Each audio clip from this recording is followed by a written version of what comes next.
তো বন্ধুরা, ভিডিওটাতে প্লে মারতে গিয়ে তোমার মেরে দিয়েছি আমি।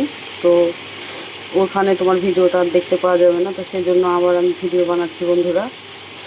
দেখতেই পাচ্ছ তরকারি কষানো হয়ে গেছে, আমি হালকাই তেল দিয়েছি যেটা বলেছিলাম তোমাদেরকে। তো এবার তোমার আমি জল দেবো, দেখতে পাচ্ছ। হ্যাঁ, তেল খুব বেশি দিয়েছি সেটাও না, আবার যে একদমই দিইনি সেটাও না, দেখতেই পাচ্ছ। হালকায় ঝোল খাবো, কারণ কালকে থেকে আমার শরীরটা খুব খারাপ বন্ধুরা, বমি পায়খানা হচ্ছিল। তো সেই জন্য তোমার কাঁচকলা আলু দিয়ে চারাপোনা মাছের ঝোল করছি আজকে দুপুরবেলাতে। মাছের ঝোল আর ভাত খাবো, আর কিচ্ছু খাবো না, যদিও বা খেতে পারছি না ভাত। কালকে রান্না করেছিলাম তো ভাত খেতেই পারিনি।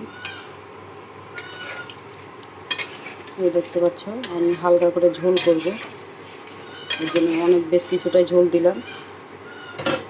ওইদিকে মনে হয় ছাগলটাকে মারছে না কি করছে, ছাগলের বাচ্চা ভেবাচ্ছে একটা কাঠ বাঁশি বাজাচ্ছে, বোঝা যাচ্ছে না। তো তোমাদের দেখাচ্ছি বন্ধুরা তরকারিটা হওয়ার পরে কেমন হচ্ছে, মানে ফুটলে পরে তোমাদের দেখাবো বন্ধুরা, দেখতে থাকো। এবার ঢাকা দিয়ে দিচ্ছি বন্ধুরা আমি, কারণ ঝোল ফুটবে তারপর মাছ দেবো। তো বন্ধুরা এবার থালা তুলে দেখি ঝোল ফুটেছে কিনা। এই দেখো ফুটছে। এবার আমি মাছ দিয়ে দেবো।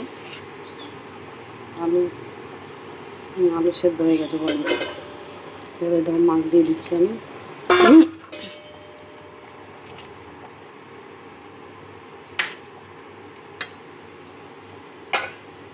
দেখতেই পাচ্ছ বন্ধুরা, মাছ দিয়ে দিলাম। এবার ভালো করে ফুটাবো অনেকক্ষণ, প্রায় 10-15 মিনিট ফুটাবো, আবার ঢাকা দিয়ে দিচ্ছি বন্ধুরা।